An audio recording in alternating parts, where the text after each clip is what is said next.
I'm John Laspina, the Carnivore teacher, and today I'm thrilled to be joined by Travis Statham, a passionate and well-respected advocate for the carnivore diet. Travis has been on the front lines of the carnivore movement for years, not only living the lifestyle, but actively sharing research, and helping others navigate their own health transformations.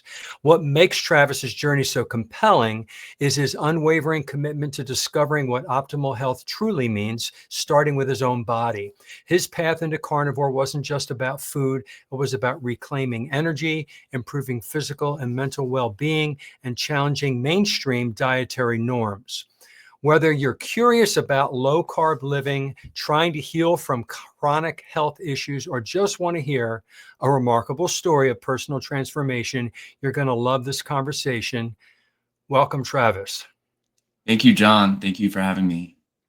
You're welcome. Travis, take us back to the beginning. What was your health and lifestyle like before you discovered the carnivore diet? Okay, so I'm a fairly young guy still. I just turned 36, and when I was say 23, right out of college, I had just a little bit of a post-college beer belly. So I was just kind of curious about nutrition and health, and I asked my mom, like, what should I do? And she handed me the Gary Taubes book on a Mobi Kindle file. And I was like, "What's this?" So I was like a computer science student, and I was kind of doing a job in New York City and commuting and stuff. And it gave me all this time to read on the train. And I fell in love with reading again. And I read this Gary Taubes book like over a month. And then I was like, wow, like there's so much stuff in here I didn't know. So I basically went keto in the summer of 2012. And I started like posting on Facebook and all that stuff. And then over the year and like immediately I lost weight over that summer and felt amazing and was just like back to my normal self. I used to be a rower, so I was like I did rowing for 5 years and then I quit. I was just like, it's like taxing on your body and stuff. But um, I got back to like that old like ability, and then Mhm. I did a lot of Brazilian jiu-jitsu in the city. I used to live in Brooklyn. Now I live in Utah, and I moved here for a master's in science, which we can talk about later. But uh, and so I read another Gary Taubes book in 2016, and then I was like, okay, I really want to like stay in this keto carnivore, or it wasn't even carnivore then, but Right. like the low carb space because I felt to me like I didn't really have major health issues. I had like a little bit of weight, and I also have like allergies sometimes. So I grew up kind of having random allergic reactions sometimes. And I just never could really identify the trigger. So I was always kind of like skeptical, I guess, about food and things. Um, but reading Gary's books and then reading the other books in the space, and I was like, wow, like there's so much I don't know. And also, like, how do we help people when there's like so much institutional dogma against like the diet? So I really felt like there's like something like a knowledge gap there that needed to be fixed. And I started getting into the Reddit game, which is like a online forum, kind of like Facebook or X. But it allows you to join like a focused group and then post science or links or text posts to it. So I found this one called Keto Science, and I started posting science every day that I was like finding on the rest of the internet. And it's like kind of gamified because you get like upvotes when you post. So I kept posting, and then eventually I was like, this subreddit needs like a little help. So I asked to be a moderator, and then I got even deeper. Then I was like, okay, and then I need to make lists of science. I need to make lists of books.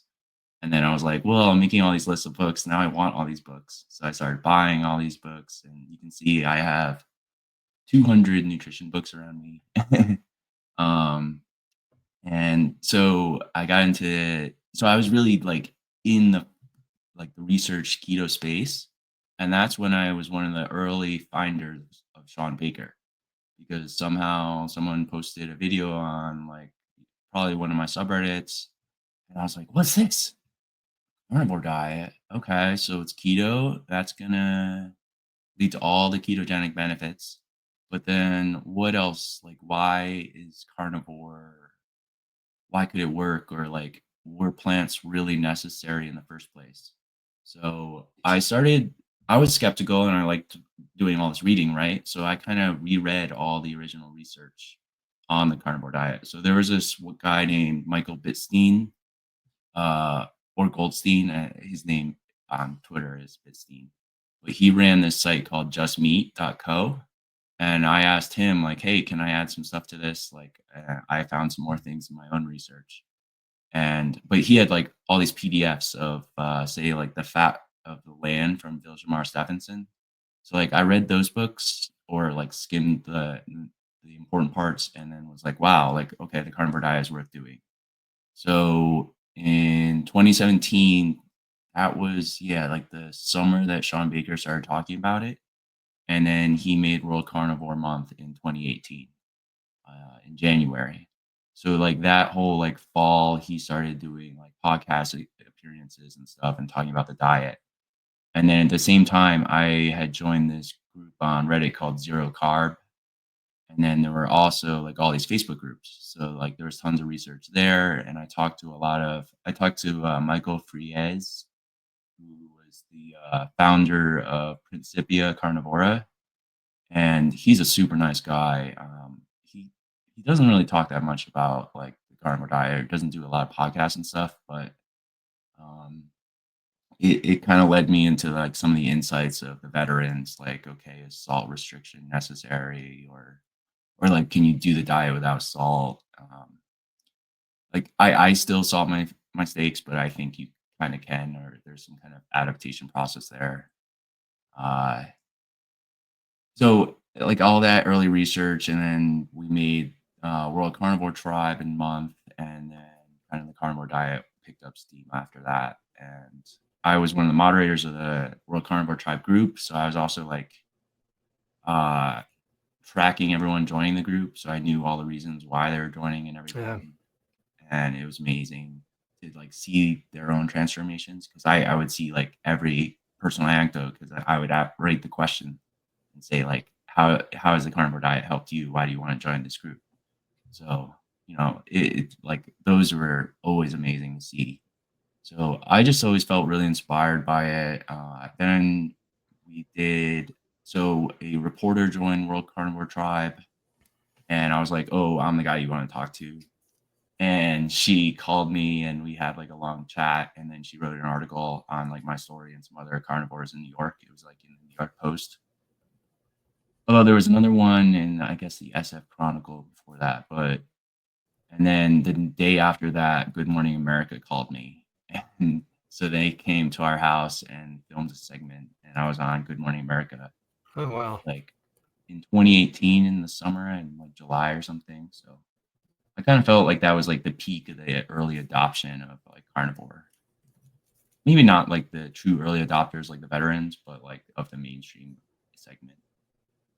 And it's crazy now. That's like what, 8 years ago, 7 years ago? So, um, yeah, so in the meantime, I moved out to Utah. I kinda quit my tech career, and, my wife works remote, so it was okay, and we built a house out here in Utah, and I went to Utah State University, and I just finished a master's in nutrition science, and my thesis was on grass-fed and grain-fed beef. That we basically collected 300 ribeyes from across the country, and my thesis is available. I have like 458 downloads on like the Utah State like website, and it's funny. My advisor was like, "Oh, you're only gonna have like 15 people read this," and I'm like, that's not Hmm. like the effort I'm putting into it to, let that be like it, let it be that low. So it's like 150 pages. There's 30 like graphs and 10 tables. And I really like tried to be like, all right, I want to show all the data that I have. 'Cause that's like the point. Um, so I'm proud to publish that. That was in December, and I'm still working with the lab just to finish our new paper. That's going to be like the actual scientific article, because no one really like reads theses or like cites them as like evidence because they're not like as deeply peer reviewed and stuff. Um, so yeah, that's my whole story. So also I built a website called meatrition.com, and it used to be called carnivore.nyc. And I don't know. It was I was trying to think of all the ways to make a carnivore presence, right? Catchy name. How do you spell Catchy way. Meatrition? Yeah, meatrition, like my shirt 1T? here. I don't know Okay. if it's backward. Yeah, 1T. Yeah, I Okay. thought All right. about that. Like maybe should I have 2 T's so you No, get I like the I syllable? phonetically just spelled it out and then was asking you and I did it right. So I think other people might do the same way. And you Okay, have good. and then you made the t-shirt. Great. I made a T-shirt. I just made the Etsy store like a month ago because Oh, I wow. I got into like the passive income like YouTube area, and then people were like, "Oh, you can make tons of money on Etsy." And I was like, What "Well, I mean." what do you have on the Etsy store? I'm curious So I have so far. T-shirts, hats. I have like All right. carnivore designs, and then stop eating seed oils designs. And I have some toddler stuff that I even bought for my kid.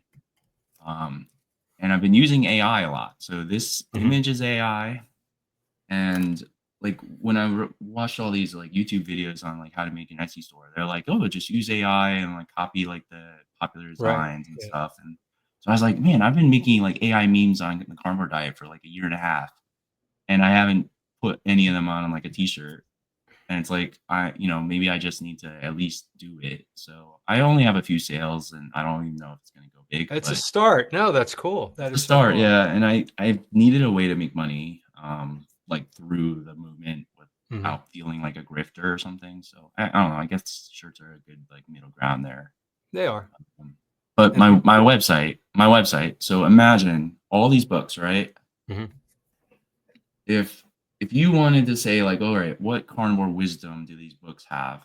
Like, how would I tell you that, right? Like, oh, I could say like this book down here. There was this guy that trekked across the Arctic in the 1880s, and he lived on all meat.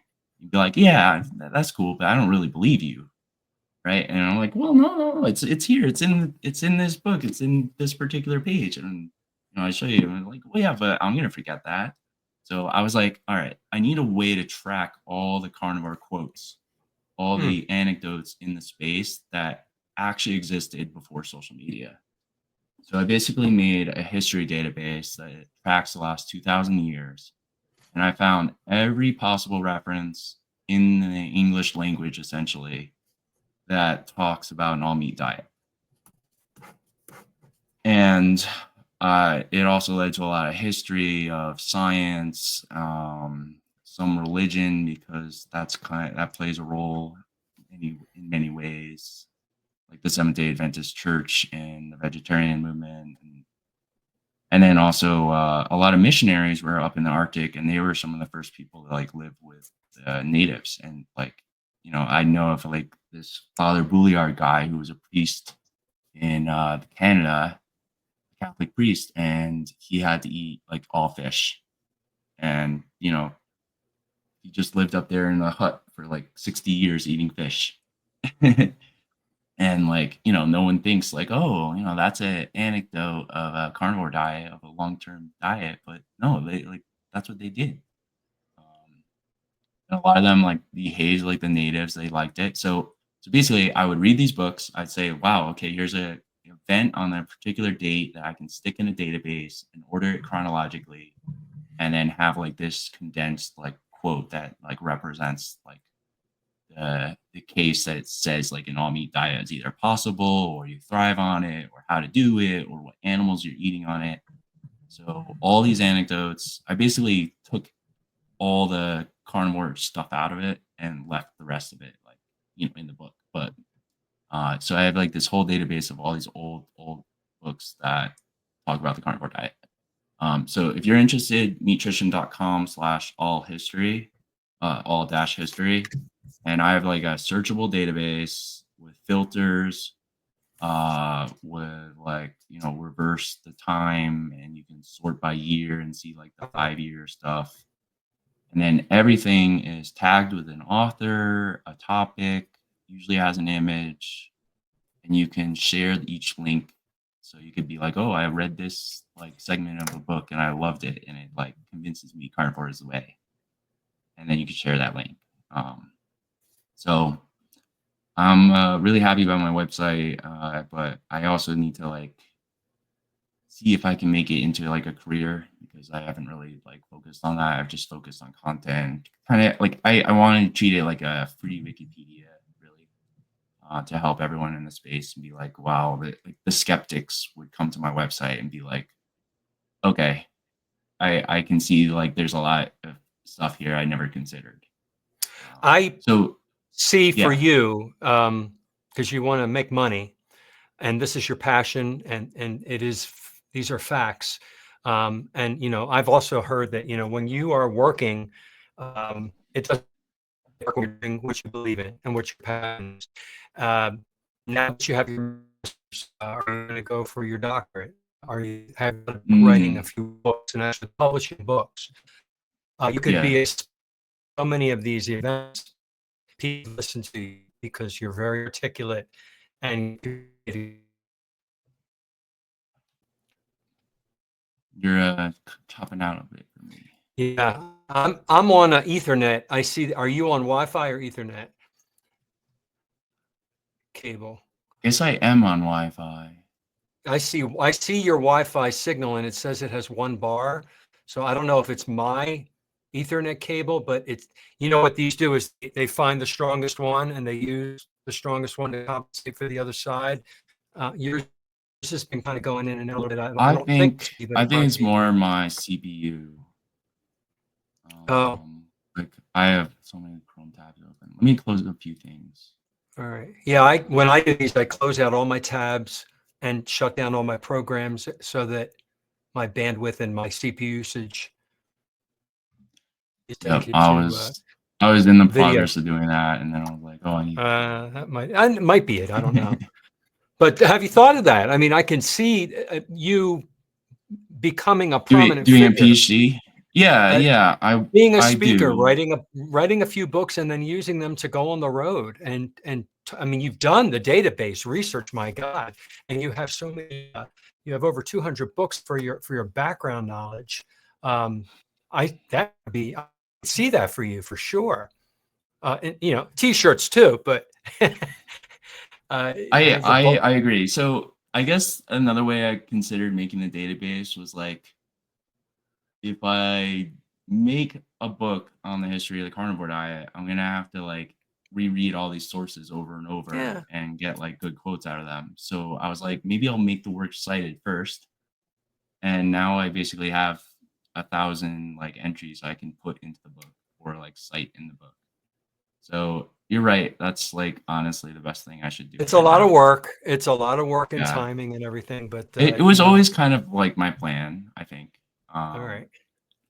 Yeah, it's just now it's like I need to contribute to the family, and Understandably, yeah, your priorities have changed since how old is well, your son? How old's your son? he's 2, he's almost 2. Oh, the So terrible he's twos. walking, terrible 2s are about to Yeah. start, Oh and boy. yeah, like he's great. We love him so much, and he's super cute. I even have a shirt that I he did like this dinosaur roar the other day in the crib. I took a photo and I put that in AI. I was like, make it into anime. A Oh, bunch of the AI softwares like had an upgrade recently where like you can tell them exactly what you want. You can put yeah. text in. It makes it all like perfect. So I did that, and it's like the cutest shirt. I It's really have to buy it.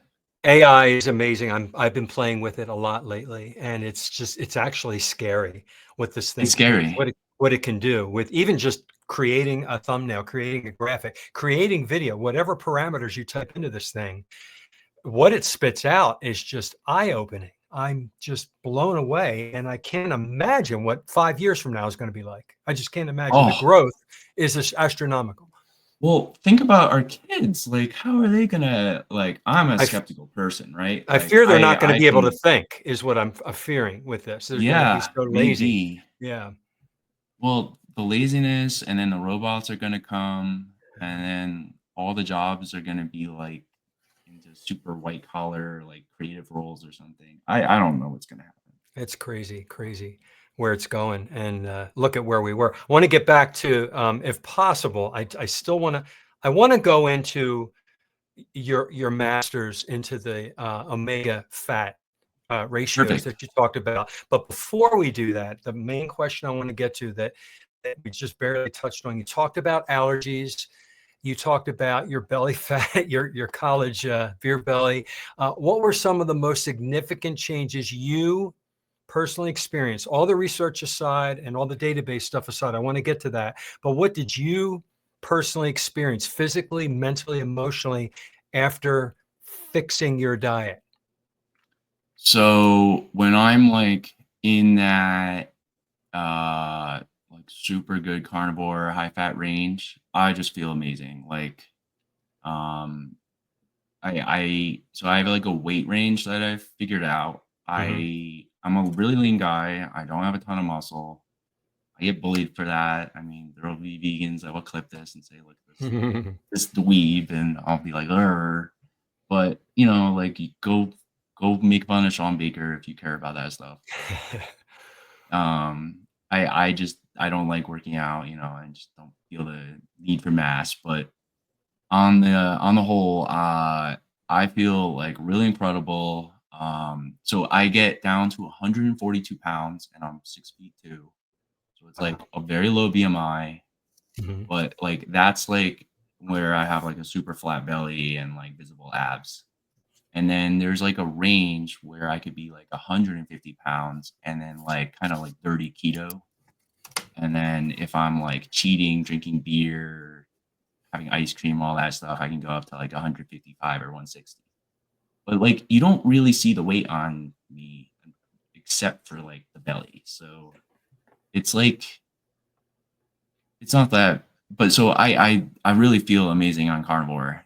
Don't get me wrong, but that's like the ranges I've found kind of at, and also like I feel like this is interesting because a lot of people like enter this space being very obese, and like you know then like what's my normal going to be? But for me, like I was only like 175 pounds maybe at my maximum, Hmm.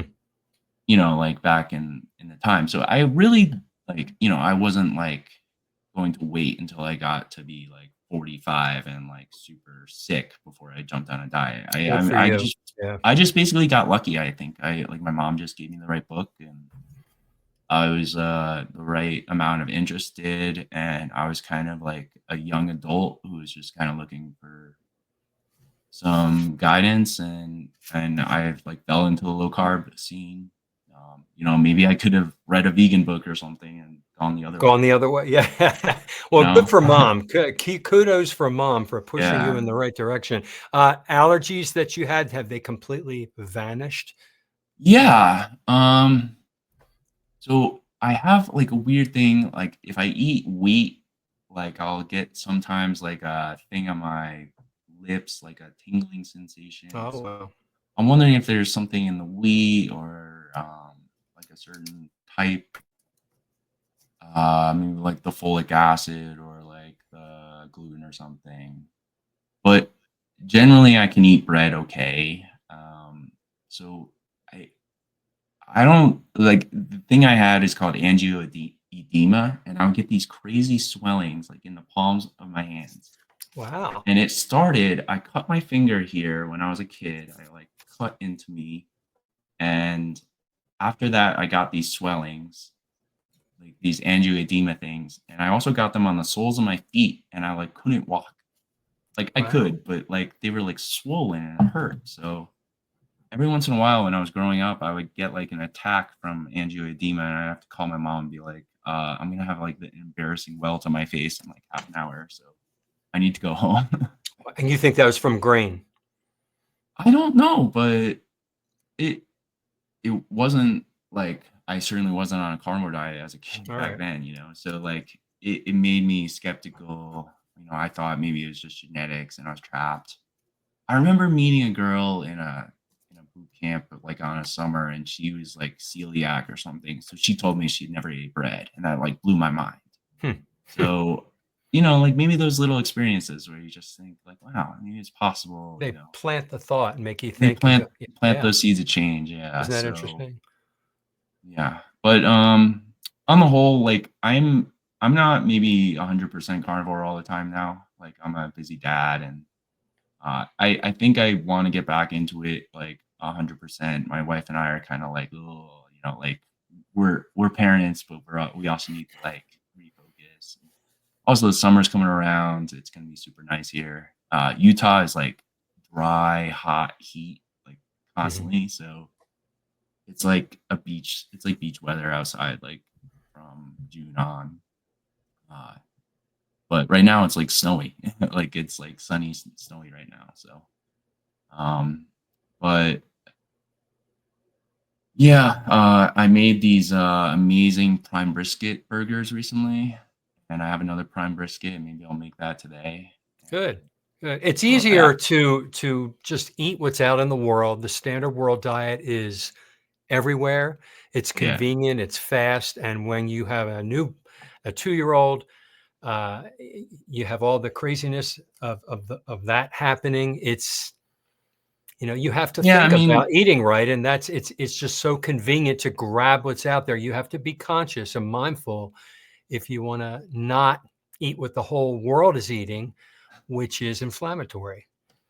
well, and I think I have established some kind of spectrum between like I never eat seed oils really outside of like All right, maybe a good. bag of chips here and there, like fries. And also I run the Stop Eating Seed Oils subreddit. So that's 45,000 members. And then we have, I track all these science websites, or this one science website is called QXMD with it's called their Read app, and you Mhm. sign up for an account and then you track all the keywords.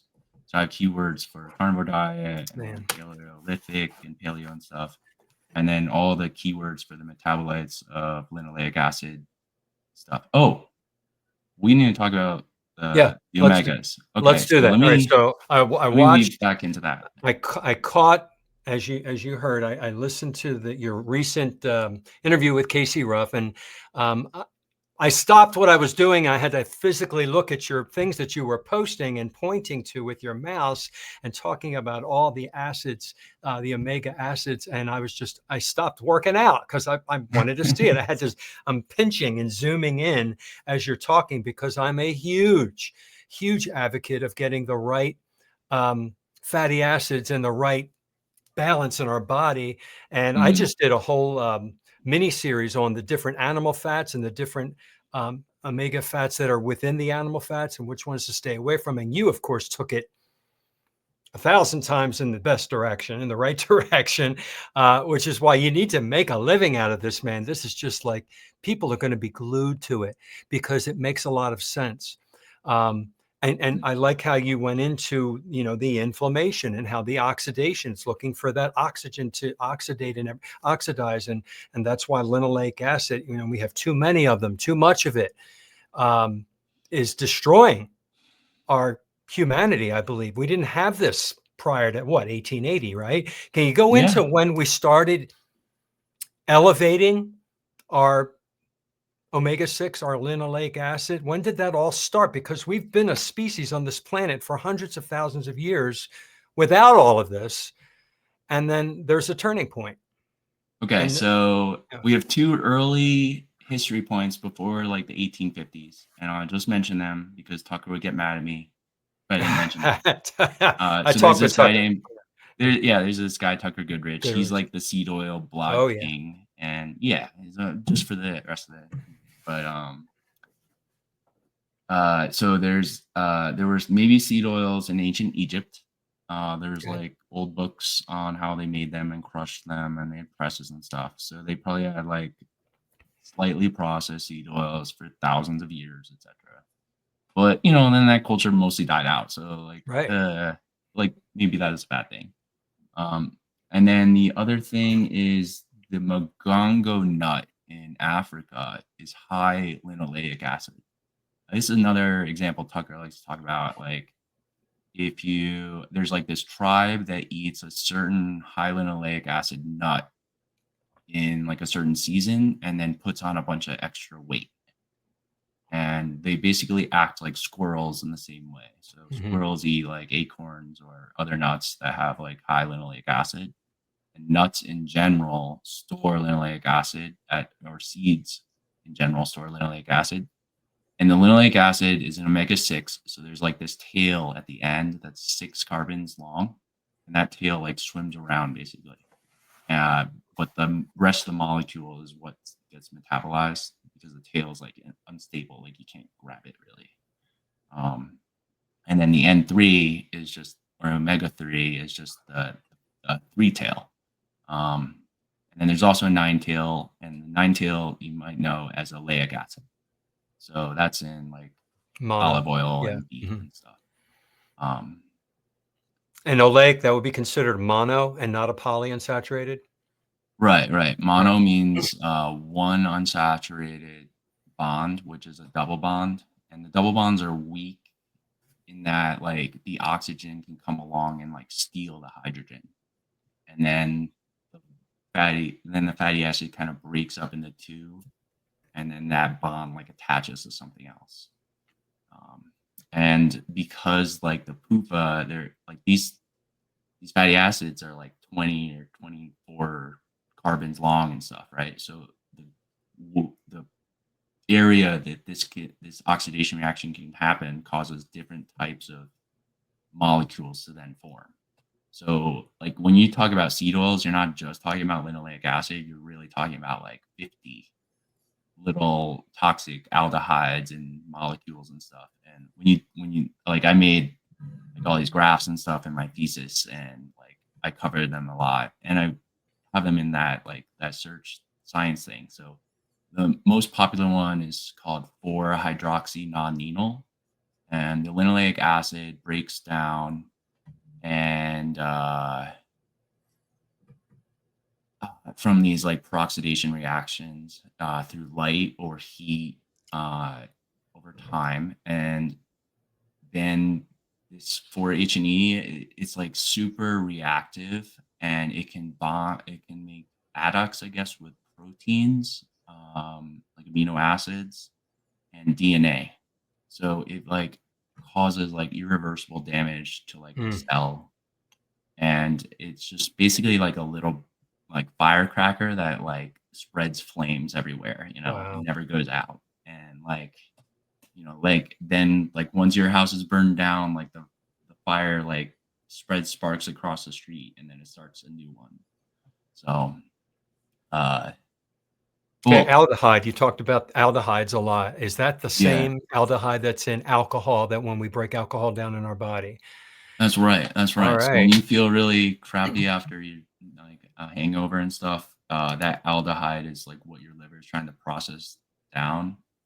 And like that pathway in your liver, the enzyme pathway is like gets overloaded. All right. So that's why I think now like you can take those like drinks like before you start drinking that like prime that enzyme to work better, Oh. and then you don't have a hangover. Not that I've ever tried them or recommended them, but How do you know and about there's that? As my mother would say, how do you know about these things? yeah. Oh, so we're in like this whole seed oil discussion. Do we want to go back into history, like the 1880s, or do Um, we want to do like yeah, the well, can we talk about that and Crisco and how did it become so prominent? It's in all of our ultra processed food. When you pull up a box or a package, you're going to see soybean oil or canola Mhm, oil in almost everything that's processed. And of course, they're French frying French fries and onion rings, and everything's deep fried in peanut oil. How do we mhm. get here? Why did it All right. become the dominant oil? I mean, I kind of know, but I want to hear your spin on it. Okay. So I've read a lot of books on the seed oil movement. I have like 10 of them or so back there. But like Nina Teicholz's book is great, and then Chris Kenobi's book and Kate Shanahan's and stuff. But it really goes back to say the 1850s, like slavery in the South and like growing all the cotton, and they didn't know what to do with all the cotton seeds. They would like make giant like piles of them at the end of the season, and these things would rot and they would go rancid and it would stink, Hmm. and everyone like hated them. And like the rancid smell is like a fish, like a rotten fish smell. Yeah. So like no one liked this stuff. And but they're like, we have so much of it, like, couldn't we make something out of it? Couldn't we resell it? Like there's value in there somewhere. So eventually they figured out a way to process it, like grind it up and remove what is it in cottonseed? There's like a gassy pole toxic part of it, and they had to find some way to separate that out so that cottonseed wasn't toxic. And then once they did that, they started making this stuff called cotton suet. And wait a second.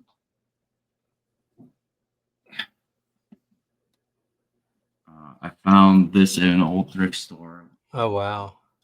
Is Made that from selected vegetable fats and especially refined lard. refined lard? Yeah, I think this is like the 50s or 60s. Gourmet.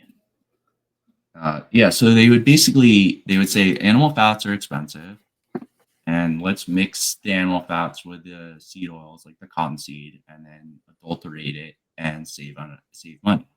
But now, like, we can put all this extra seeds into this thing. So it ended up being a huge industry in the U.S. Like one of like the most important like early kind of machining big industries to turn all these seeds into oil, and it spread all across like like the South and like the big like shipping areas, and like in the Mississippi and stuff. And then basically all they had all this money, right? And they had to protect these crops. So like we think of like the oil tycoons and stuff as having all this money today. Like they were like the crude oil tycoons back then in some Yeah. ways, right? Like the sugar industry was huge. They had like the slave trade going from like the Bahamas up to New York. I have this book called like Sugar. What it's like Sidney Mitz's like History of Sugar. Hmm. Like awful. Like 2/3 of the slaves in the Bahamas were like just farming sugar. Hmm. Just amazing. So like the sugar and the seed oil industries. Well, then they were already big, and then in 1911 they figured out how to hydrogenate Crisco, Uh-huh. and then they started making Crisco, and like let's say that, like, it's 1912, so you have like the early cities, the suburbs, and they started advertising. They wanted to get people to think of these seed oils as like a clean, pure, non-dirty, futuristic, like all these like things that were kind of bubbling around in the consciousness of the people as they were kind of like, you know, getting into the city life and becoming more modern and driving cars and stuff and getting like the horse-drawn carriages away, and like really modernizing. So it was kind of like so futuristic, and everyone can imagine like what rendered pork fat is like. It's kind of disgusting. Like you cook a pig carcass until all the fat comes out. Like that just doesn't sound good, I guess. And so they had a lot of like ammo to work with. And once they convinced like the American mother that this stuff was good for them, and they would call it highly digestible, um, like they won basically. So then in the I like the world like World War II obviously increased production a lot, or maybe in like the after it or so. And so they had like all these seed oils, like what do they do with them? Um, and then Procter and Gamble, I guess, really, I feel like they like looked for like a institution like the AHA, the American Heart Association, and they said, let's flood them with money, put doctors that say what we want in the nonprofit, and Ansel then Keys. basically Yeah. use it as our front, our facade, to say that whatever the case, these oils are healthy in whatever amount and they're essential and essentially all that stuff. So a bunch of bad science happened, a bunch of fraud, a bunch of corruption. You can look up, Kristen Kearns did this study in 2016 where she looked at the the sugar research, uh, Sugar Research Foundation or something, SRF. Uh, and they sent money to Stair from Harvard, and he wrote a very favorable review on sugar, basically saying it had no role in heart disease. And actually, they should point at saturated fat. And I looked up the old Harvard library that Kristen looked at. Hmm. I found like the online digital library or something, Wow. and there's like hundreds of these like old letters, and like I couldn't read all of them, so I was just clicking randomly trying to find a juicy one. But you like there's like letters between him and then each one of these institutions. So essentially, like either I or like a bunch of people or like an AI eventually will figure out all this stuff because you'll be able to put it in and be like, well, what really happened to these guys? I feel like we'll find all this corruption once we stick it in AI. Hmm. So like one reason I'm really excited for AI is I feel like it will remove a lot of bias Do it at the speed of light too. Yeah. at the speed of light, right? And like I did this manual process. It took me 3 years to like build my database, like Yeah. long nights and stuff. But yeah, I mean everyone knows that story from Ansel Keys in the '60s, so I'm not going to repeat it. But I really feel like they so control the conversation even today.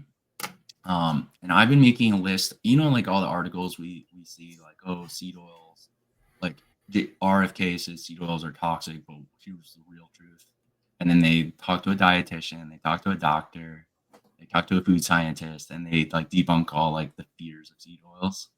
Well, I feel like all those articles now are basically like marketing, like someone is like telling the newspaper like, hey, you guys need to write like an article, here's the questions you need to ask, here's the list of scientists you can talk to, because they never ever try and get to the core of the story. Right. Like if you really wanted to know the story, you would probably contact like the guy running the seed oil subreddit to see what he has to say. I've never been contacted by any of these guys. Like maybe they just don't know about Reddit, or they don't like see all the bloggers like actually talking about the science on X. Well, like you said, Uh, they want to control the narrative, so they're going to tell you which researchers, which scientists, which articles exactly. that will So benefit them and say what they wanted to say. like am I really the conspiracy theorist for being like, well, we have these multi half trillion dollar companies that are Yeah. all dedicated to selling seeds and carbs, and then they want to say like it's sickening. Like the dietary guidelines demand that you eat 17 grams of linoleic acid I know. as like a male adult, right? So 17 grams of linoleic acid, let's say you take corn oil, that's 51% linoleic acid. So now you have to eat 35 grams essentially of corn oil just to get the 17 grams of linoleic acid. So 35 grams times the 9 calories in fat, and then it's like a big chunk of your total fat a day. And if you were to eat beef fat, which has 2% or 3% linoleic acid, then to get to 17 grams, you would need what? Like a lot of servings. Yeah. So essentially, like it's not possible to get to like the 17 grams, like even like on a carnivore diet of just beef, like you need to eat pork and chicken to get there, or Right. eat seed oils. So really they're saying like, yeah, you need to eat vegetable oils in order to hit these uh, adequate intakes. So if you read any of these papers, you say they say, oh, linoleic acid is an essential fatty acid, which is false. I've found some science recently that All it's right. Now not. let me stop you there. Is Are we not required to have some omega-6s in our body? We need omega-6s, but I just read this paper that Tucker posted. Someone was talking about essential fatty acids, and he knows more papers than me. I will always defer to him as more of an expert. Only So because he's a little older than you, because you're making he's like great 20 years, strides. okay? But he's been blogging about this stuff since Yeah, he 2013, has. and like, and really like understands the science well. But wait, what was I talking about here? Is the essential Is it omega-6? essential? Yeah, We have yeah, to yeah. have 6 So and 3, but don't we have to have some 6? yeah, so And they what kind of realized that 6? Yeah. you can put in like a tube into the arm or something to feed people who can't eat, Mhm. and you would put in protein, sugar, and fat. But sometimes they would only put in protein and sugar and no fat, and then people would get EFAD, the essential fatty acid deficiency. So they're like, okay, we need to add some fats here that probably have some PUFA. So they realized like fish oil has very high DHA and EPA and arachidonic acid, but it doesn't have much LA Right. or ALA. ALA is the alpha linolenic acid, which is Mhm. the N3, the 18 chain. So they basically said they proved in humans that you could put this fish oil into the diet and it would cure the EFAD deficiency disease without the LA or the ALA. Hmm. Really, the 17 grams of LA that the government demands we need to eat is not essential. And even if it is essential, it's only 1 to 3% of energy, which is basically beef fat. So the actual essential amount is they won't say that. They won't say 1 to 3% if they're like a seed oil defender, because they know to then say, oh, you need to eat 10% to prevent heart disease seems kind of dishonest. So they'll say it's essential, and then they'll say, but the adequate intake is 10 times the essential. And now there's like this science that basically says if you get the longer chain N6, it will be converted back into LA when needed by the body. And the longer chain So is alpha linolenic? no, the longer chain is arachidonic acid. Arachidonic acid, which, Yeah. as the body needs it, can convert it into LA. Yeah. So I never really heard this Hmm. term. It's called retroconversion, but there's like enzymes that I guess.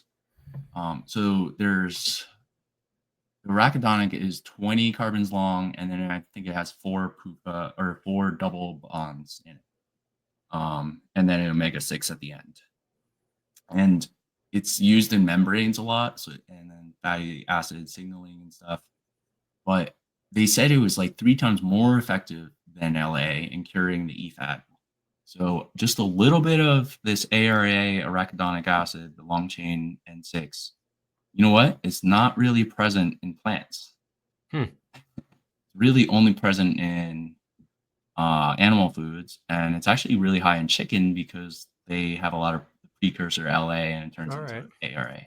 Hmm. But I think that there's too much LA in the In chicken to make chicken. the arachidonic acid like worth it. Maybe a little bit might be good. Maybe there's some wiggle room in there, but um, essentially, this paper is arguing that EFAD can be cured with ARA and DHA, and the DHA will retroconvert into EPA and DPA, and it just won't really need to it can go back to LA or ALA too. So like it will beta oxidize the extra carbons and then lower the chain length to make the smaller molecules. And yeah, so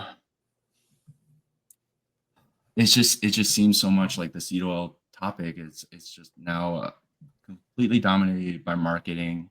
All these kind of page shills will say the right things, Now we're and gonna connect if they'll they're talk connecting about it. smoke points and not Yeah. oxidation. You They're know, connecting this all to cholesterol. They're and going they all always going yes. back to the anchor from the '50s of high cholesterol and how LDL, and then that's their reasoning. Am I correct? Yeah, totally correct. And so there's I the fun part about Reddit is I'm in lots of groups that I don't agree with. Ah, right. So I realized like, man, I should join them. At first it was kind of like, oh, I'm gonna change your mind and argue. You get banned right away. They don't want you there. But you stay in the group and you just Just learn listen. from it. All right. Listen, right? Their side, their So perspective, their point of yeah, view. yeah, yeah, Yeah, exactly. yeah. So I've been watching the dietetics side. There's a dietetics public subreddit, and all the dietitians go in there and complain all the time. Hmm. They're underpaid, their test is hard. But I kind of track like the health discussions, like, oh, like I had a type 2 diabetic come in, like I didn't know how many carbs to tell him. And then all the dietitians in the comments are like, oh, 60 carbs a day, And I'm like, oh, Hmm. there. Hmm. Dietitian said this kind of bad, wrong thing to me. So I like log it and I posted in another subreddit where I call dietitian said what now. So all the funny stuff they kind of post that's like anti keto carnivore, I post in there and then I kind of keep track of it. Um, I have a Flare in my seed oil subreddit that keeps track of seed oil apologists. So it's all these kind of food scientists and doctors, Oh. like the gardeners, Mhm. the Eric Deckers, the Martha Belleries, the Professor Sarah Berry on Zoe, and it all seems like they're being funded by big seed oil research things that want to say seed oils are healthy and essential and prevent heart disease or lower heart disease. And it's just at this point, they don't care about the science really. They cite a few bad studies. They say, oh, these are in humans, etc. So therefore, they can't be wrong. And then dismiss all the other research on the animal models. Like the actual people looking at the cells of 4-H&E becoming toxic in there and seeing all these metabolites and doing the ELISA and the T-bar studies and stuff. So, uh, I don't know. I'm really hopeful now that RFK is gonna be able to change the seed oil discussion. He mentioned the carnivore diet, right? Like last week. Well, there's at least his talk. He's bringing it up. He's putting it in the front. People are hopefully talking Yeah. about it. Changing people's way of eating is like changing somebody's religion. However, I mean, how do you? That's the big question. How? And I think you addressed this in some of your other interviews. How do we get people to change their? Just hearing it from the government hasn't worked, and doesn't work. Well, They need to. Unless they make laws that outlaw the sale of it, that's another question. If the food actually changes, the well, ingredients actually get changed, that's fantastic. But I can I this agree, happen from the but top down? like Nina always makes this case that the dietary guidelines influence the military, they influence the school lunches, Yeah, they kind of act as a reference point that any doctor or any dietitian can go like, that do that one, true, do the true. one everyone recommends. So that's gonna be high seed oils, pretty high in carbs, low protein, low meat, anti-red meat. Red meat is toxic, etc. It's gonna have all that stuff embedded in. People like are gonna hear about carnivore and be like, "Oh, I need fiber." How like Right. every time someone joins the group, well, all right, I'm doing the carnivore diet, but where do I get fiber? And it Fiber, doesn't right. occur to them like we're saying you need to eat fiber. So I I would really like to see the dietary guidelines become evidence-based. They could do this great thing.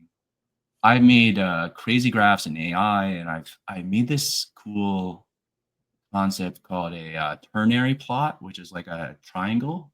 And I said, let's put protein in the top, and then carbs and fats in the bottoms. And if the bottom is 0% protein, and this is 100% protein, then the range of protein that you can eat in the diet is between like 10% and 35%. So really there's like this one trapezoid of like possible points in this ternary plot that you could be where you like equal 100% macros with between 10 and 35% protein and then 0% carbs or 60% carbs or something. And then the other way for fat. So I'm really curious, like how do we like make better dietary guidelines that like actually reflects human physiology and say like, yeah, like most people seem to do kind of well on somewhat carby diets for a decent chunk of their life, whatever like our grandparents did, right? Um, but then also say like, look, people in the Arctic didn't need to eat carbs, and there's really no reason for us to say you should have uh, an AS or AMDR accepted macronutrient distribution range of 45 to 65% for carbs. Like I would argue, let's make it 0 to 65, or even now I'm like there's a few people in my seed oil subreddit that are so concerned, so convinced that it's the seed oils that are a problem, that they eat high carb, low Yes. fat, Yeah. right? So I'm like, you know what? Like I'll give them some credit. Maybe it works there, and maybe really the main demon is the seed oils, and maybe like binging on the sugar and stuff. And like I don't necessarily want to be a dogmatic carnivore. Like I could say it works the best. I could say humans are facultative carnivores that evolved to be high fat, moderate to low protein, apex carnivores. And, they did this for millions of years. But at the same time, they were kind of omnivores and they could survive off of plants if they had a famine or the animals ran away or Right. plague killed them all or whatever. Um, and, I think it's reasonable that early humans would have eaten some plants some of the time. I just don't think it's super plausible that like if you kill an elephant, you're gonna like go collect a salad to add to the 10,000 pounds of meat you have. You know, Right. you're gonna like okay, like you can bring the whole tribe over to this elephant, and we can live here for a month, and like live inside the bones or whatever happens back then. So I'm super interested in the past, evolution and paleoanthropology. I recently read this book called Megafauna. Mhm. Somewhere in the back here, it's by Baz Edmeades. And he talks about like the megafauna extinctions between like 50 and 10,000 years ago.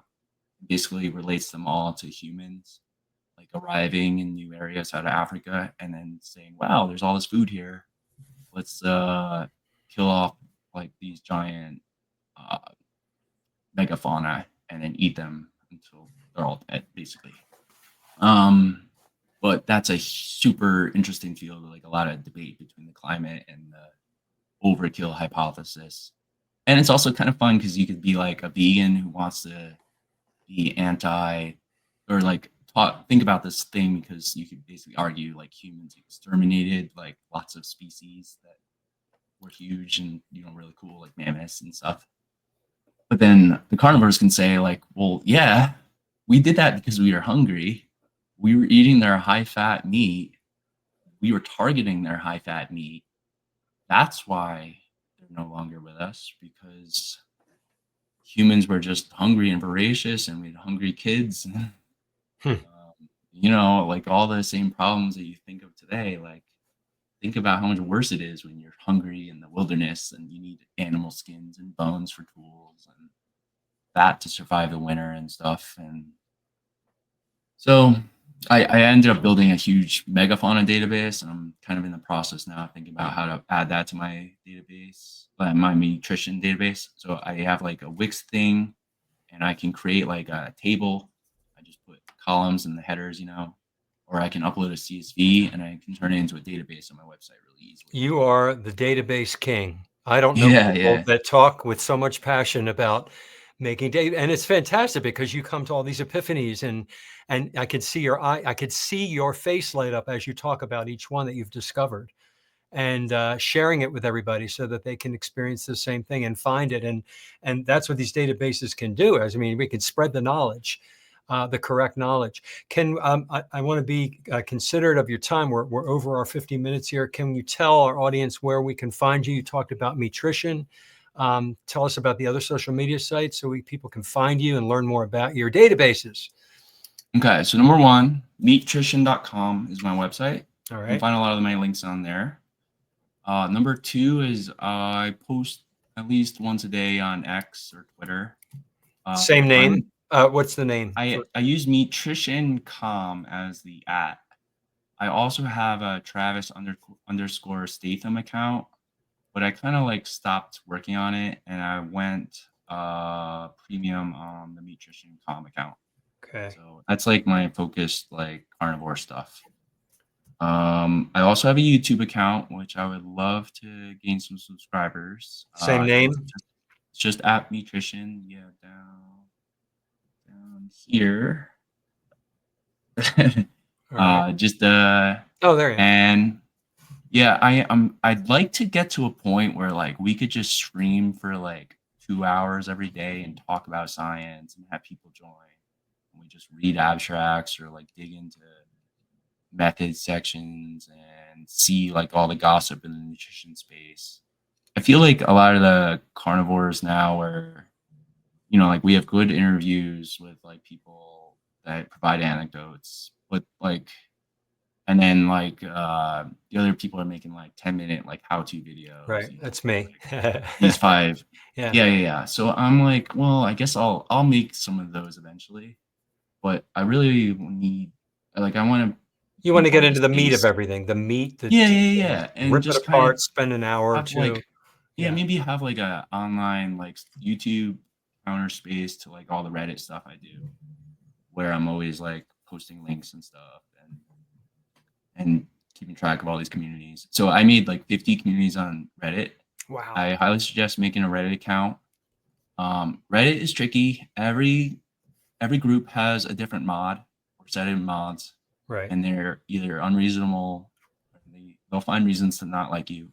So just go into that with that mindset and be like, I'm gonna be a people pleaser to each mod. But essentially, you can get tons of value out of Reddit just by subscribing to different subreddits that like say I make, where you'll never find like crazy toxicity or like you'll find lots of science links and stuff that I post. So I have an account there called Meatrition, and then I have a Keto 4 subreddit, which has a single post and it has a list of 50 subreddits that I've created. So that's like Keto 4 type 1 diabetes, Keto 4 diabetes, Keto 4 gout, Keto 4 acne, Wow, Keto 4, and then another 40 diseases. Okay, so there's a single R Keto which has 4 million members. But you go in there and post about your specific ailments or whatever, and like like you're competing against everyone else. So I wanted to like make a focused group on a single disease, a single diet, and actually it's like Keto 4, but it's really like carnivore, keto, or seed oils, or whatever kind of spectrum in there. And they're kind of just like focused disease diet groups. And I have stop eating seed oils, and then stop eating grains, stop eating UPF. Stop eating meat with a single post of this is a joke,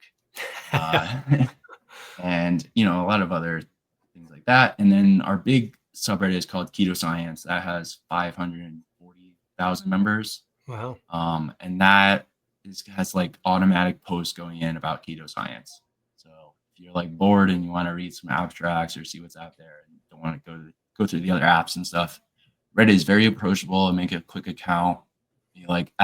You look for keto for communities and stuff. You find me, and you basically just check it on your phone and on the toilet in the morning or something, and you're like, oh, I know everything now. It's the front page of the internet. So all right. The other parts of the app, people post politics and news, and people upload it, and there's a bunch of memes and stuff. So that's like the core experience. But if you want like the nutrition science experience, you have to go deeper. All right. Find what I need in there. All right. Stay on for a minute while I end the podcast, give you a proper goodbye. Ladies and gentlemen, leave some comments at the end of this YouTube, please.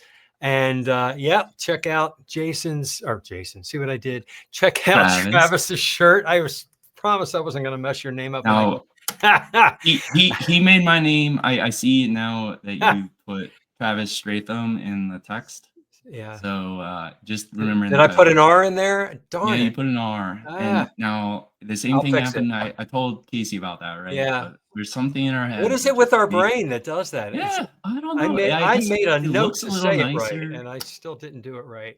Now, also there's like a Strathmore, right? And like the Strath I kind of think seems our like English language, we like the blend STR, and we yeah, have yeah, so many yeah. words with the stra. Strength, strategy. Yeah, I right. was so conscious to say it right. I know I did in the intro, and You did, yeah. but then my But mind like jumps even to, your brain isn't like that had weird? like, ooh, yeah, Yeah, a like little jump. maybe I could add R in here. And it's just it's simple, it's It's Statham.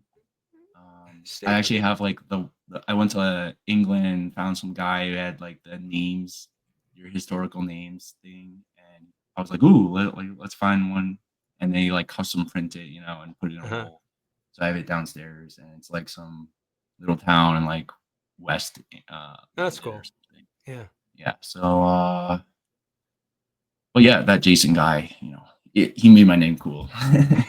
He certainly did. All right, stay on, ladies and gentlemen.